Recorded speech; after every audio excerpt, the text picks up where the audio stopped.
Hey everybody, it's Professor Parish, and welcome to our annotated bibliography video. I have a few housekeeping things that I want to talk about at the end of this video, but first, we have, starting with week 16 on Monday, tomorrow, we have 3 weeks of school left, which is crazy, right?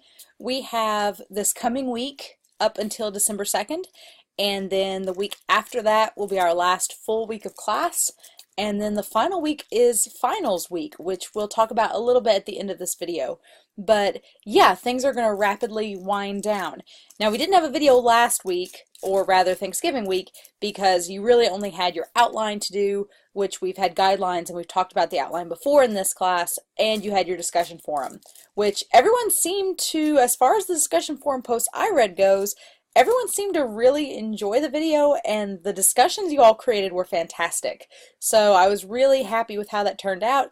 I like Lindsay Ellis a lot because, as you probably have noticed in her video, she sets it up like a research paper. She has a main central thesis that she touches on at the start of the video, and at the end she uses that Pocahontas-Moana comparison and contrast to kind of frame her entire research essay, and then she goes point by point with it, and she ties it all back together to this idea about cultural appropriation, about involving other cultures in the creative process, creating a dialogue. Is it really their culture's work if there's another culture sort of still mandating or going over it? She touches on a lot of different subjects, and I like how Lindsay frames her videos and discusses them. She talks very fast, so that is something that I, as a reader and viewer of her work, have had to get used to. But I think once you get used to the fact that she's rapidly sending out information very quickly, and the fact that it's a YouTube video so you can go back and forth with it, I think once you get through that, she's really interesting to watch. And she does a series for PBS right now called It's Lit with literature, which I highly recommend, and we've watched a few of those videos this semester, and I highly recommend you going and seeing her other work.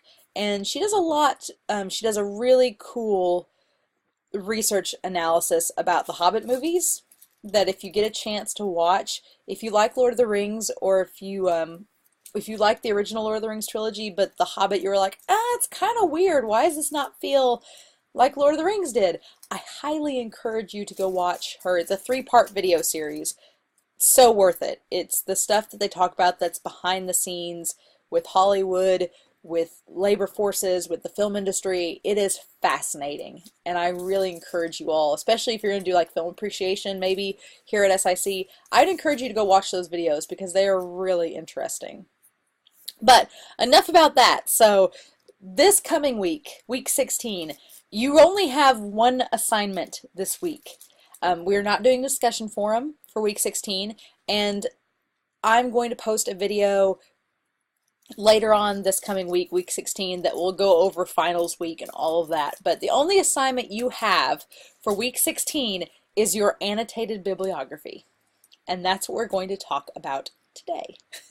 So on your homepage here, if you scroll down to week 16, I know it's like a long way to scroll. If you scroll down to week 16, you will see the bibliography presentation I am about to go over. You'll notice this video is on here that your annotated bibliography is due by Sunday, December 2nd at 11:55 p.m. and to keep working on paper 4. And I'll have a video that will be talking about this next week. Now the paper 3 revisions, I did announce that they were supposed to be due the 25th of November, and so I am going to extend that since it's on here. So if you do still want to revise paper 3, you have another week to do that. But if you've already submitted your revisions, I'll go ahead and grade them this week, and then if you decide you want to revise a little more, you still have an extra week to do that. So apologies, I thought that I'd change that. So, week 16, the annotated bibliography. This assignment sounds a lot harder than it actually is. So, what a bibliography is a bibliography is a works cited page, which we've already been doing with papers 2 and 3. and what you're going to do with paper 4. Annotated simply means that you talk about the sources in a works cited. So this assignment is tied into paper 4, but it's its own separate being, and we'll keep talking about that. This is its own assignment, okay? So when you do your works cited page for paper 4, you will just have the sources. Please do not put annotations on your works cited page for paper 4. Please don't do that. I will count off on it. I have one student at least do it every year, and I'm like, no, the annotated bibliography is its own assignment. Now, you can use sources that you find for this assignment. You can use them for your paper 4, which is ideally what I would like you to do. Just don't put the annotations on your final draft, okay? We'll talk more about that here in a moment. So, an annotation is simply you summarizing the information about a source. You talk to me about what the purpose is, why it's credible, and how you're going to use it in your paper. So, if you look up a journal article or a journal assignment, you may notice that it has something called an abstract before you can click on the entire article. That's sort of what an annotation is. It's like a little abstract of information that preview what the rest of the article is going to be about. Also, I've noted that some of you on our scavenger hunt a few weeks ago said you had trouble accessing the library resources. That's okay. If you can't access SIC's library resources outside of campus, it's not ideal. I would like for everybody to be able to access those, but if you can't, it's fine. You can find your sources from pretty much any source as long as it's credible. So, the format of an annotation. Typically you start by citing your source in MLA format. And I will say, right now, I'm just going to throw it out there, some of you, I do not think have looked at the MLA citation presentation. It's been up since week 5. That was 10 weeks ago, over 2 months. Some of you, based on the MLA citations that you've shown me so far, you've either not looked at this presentation or you need to go back and relook at it. Because you have that presentation, you have my video explaining that presentation, and you have your Cengage handbook, which comes with the little pop-out handout that shows you exactly how to cite things in proper, up-to-date, latest edition MLA format. If I'm being honest, some of you are probably going to a citation generator online and just copying and pasting from there. And as I've said in the presentation, you can do that, but you need to double check yourself. I cannot stress enough how important MLA is going to be for this assignment here, for your MLA exam that you're going to be doing next week, and for the citations in your final paper. A lot of you in paper 3 did not include a works cited or in-text citations, and it hurt your grade a lot. It's going to hurt it even more on this last paper. So I'm just going to give you all fair warning. If you've not accessed those resources, I know I've said it over and over again, but some of you I can tell have not, or you're not studying them. It's going to hurt these last couple of weeks. So you need to go back and review those. Email me with questions. Check your citations. If you want to use a generator, that's fine. Just make sure that you are double checking your work and that you're on top of things. So some of you are doing awesome. Some of you have got this format down, and that is fantastic. But those of you that don't, it's crunch time. So you've got to go back and study and be ready with those materials. Okay, so what you will do first with your annotation in your bibliography for this assignment is you will cite the source in MLA format, also not APA. Make sure you know the difference, because I had some in the scavenger hunt use APA format in the journals, and I corrected it. So just keep that in mind. Then you'll skip a space or just use like a paragraph space like I've done here, and you'll write a small paragraph where you summarize the source, its content, you'll talk about its credibility, and how you're going to use it in your paper. So there's 3 things that your annotation should talk about. If you do a sentence per thing, you're looking at 3 short sentences for your annotation. Now, if this was a graduate level course, and I've done these annotated bibliographies for grad school, then each annotation would be like a page to 2 pages. It gets a little intense. But since this is just English 122, we're going to keep it short and simple. Now you can write and add more stuff to it. If you want to describe your source in a couple of sentences instead of just one, go for it. But you need at least one sentence summarizing the source, one sentence describing how you're going to use it, and one sentence about its credibility. So here is an example of what this will look like for your assignment. I have an article published in MLA format.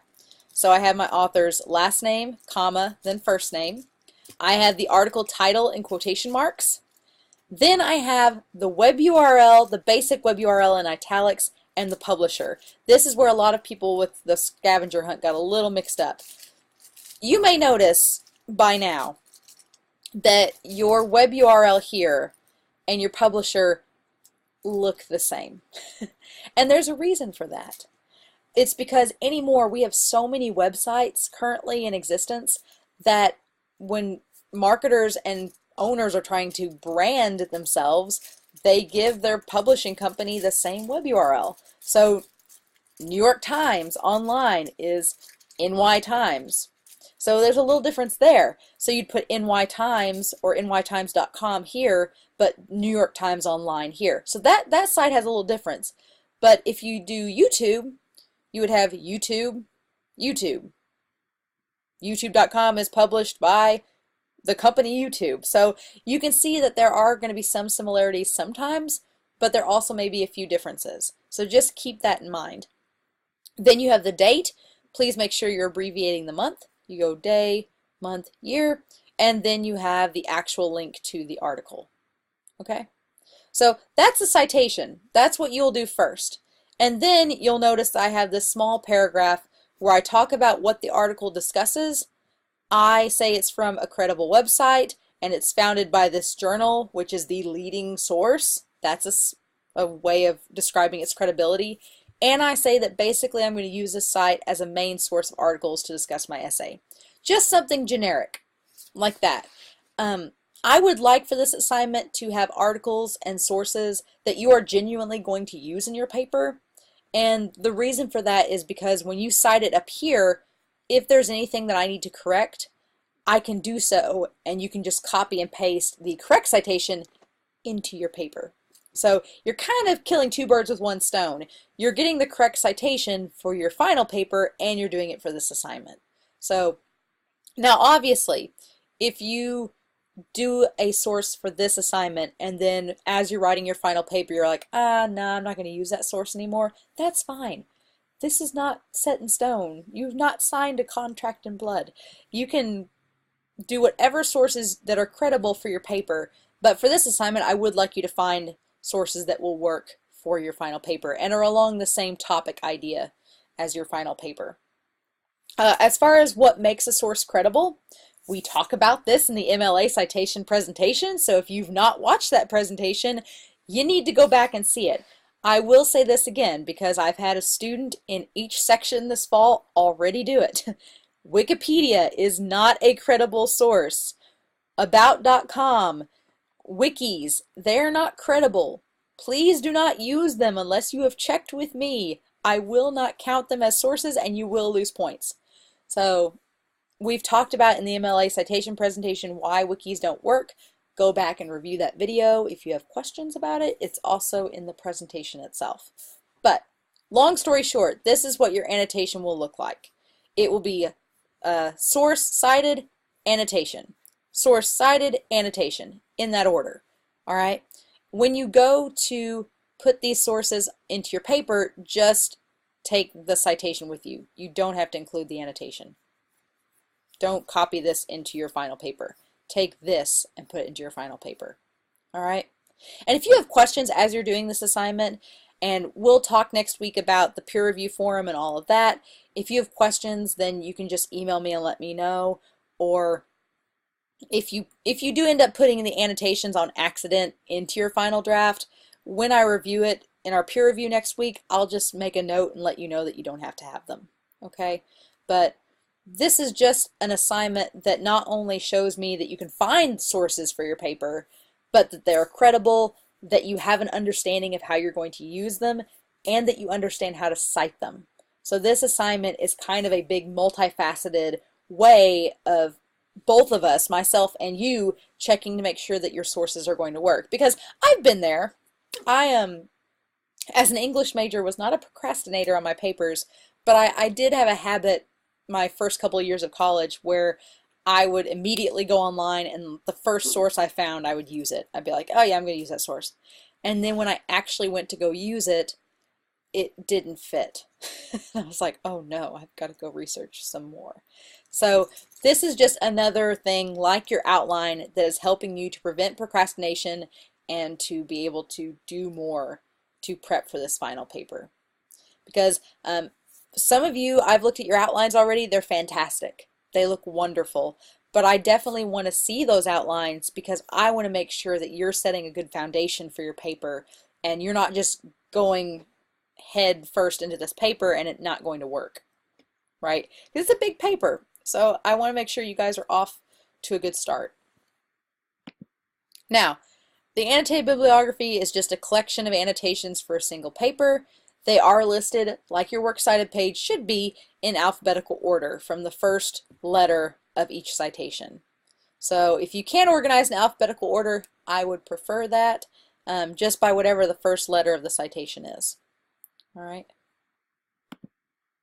Okay, so for this assignment this week, you need to find at least 4 sources, that you can cite in MLA and put an annotation to for each.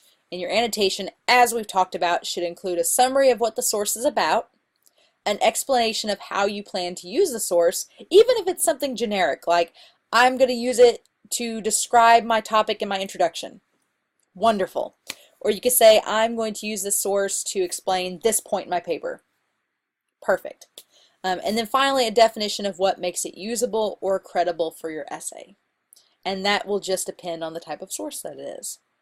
If you're interviewing someone that is an expert in the field, that would be a source of credibility, and you can use that in your annotation. Now, I have mentioned to some students that this is a big extra credit opportunity. It is. It's probably our last extra credit chance this semester. You have to do 4 sources for the assignment.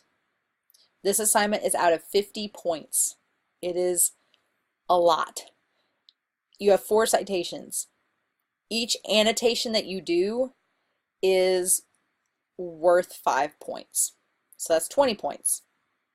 Then your citations for each source is worth 5 points each.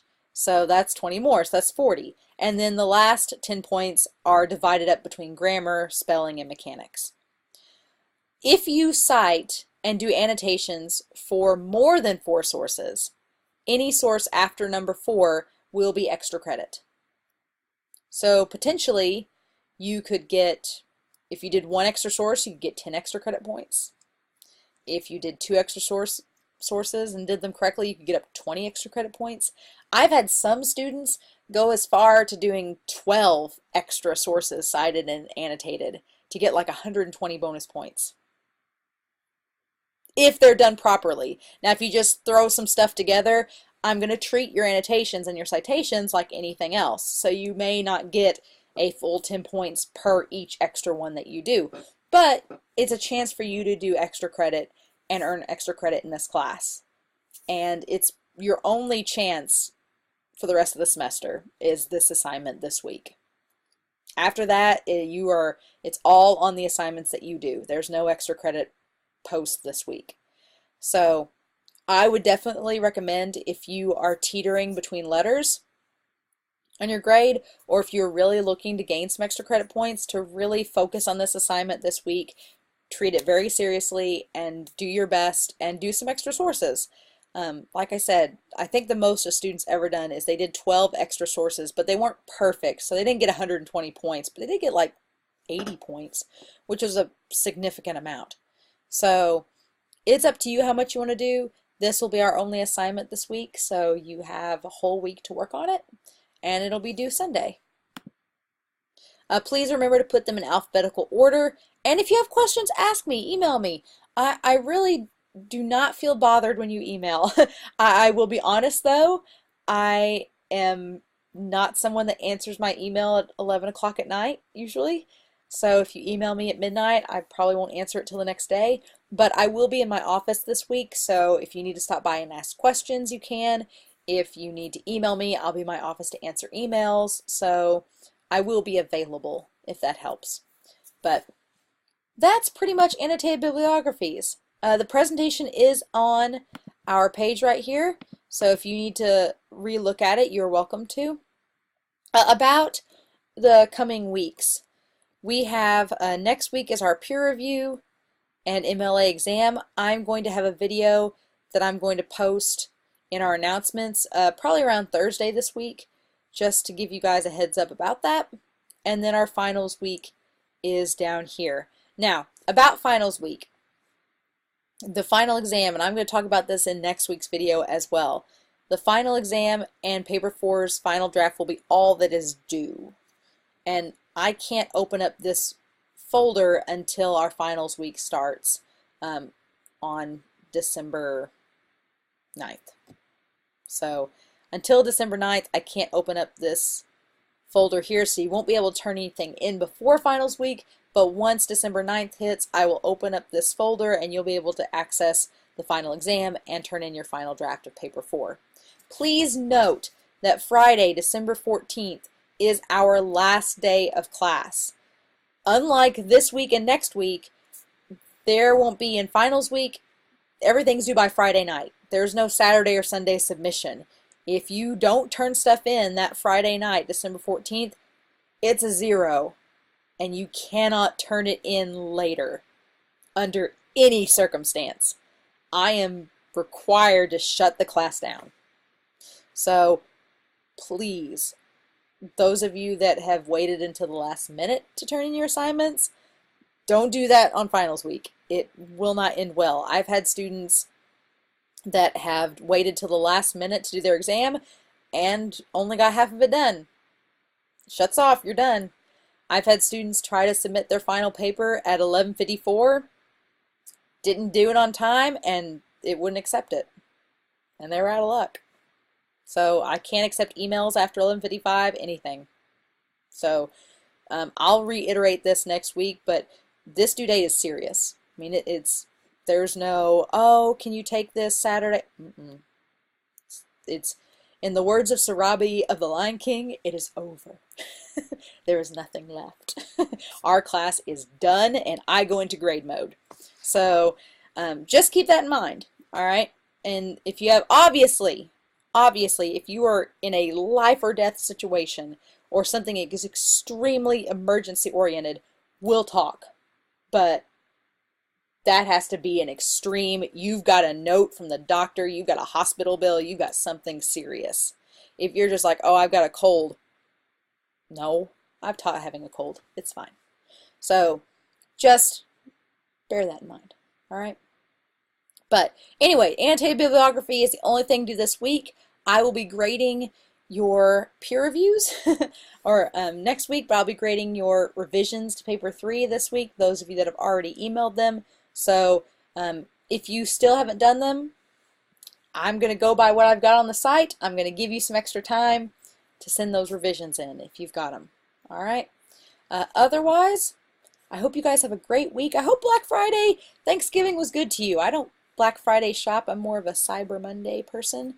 But if you did go Black Friday shopping, hope you got some good stuff. I hope you had a good Thanksgiving gathering, whether it's with friends or family or people online, whatever. I hope that you had a good one. I hope you didn't have to work over Thanksgiving. If you did, I'm sorry. That sucks. I just hope that you had a good week and weekend, and push on, because there are a lot of points in these last few weeks, and some of you are doing spectacularly. And some of you, I know you're like on the edge of where I think you want to be, and just keep pushing towards that goal, all right? Because you guys are so close, and I hope that this bibliography assignment helps you to achieve that, all right?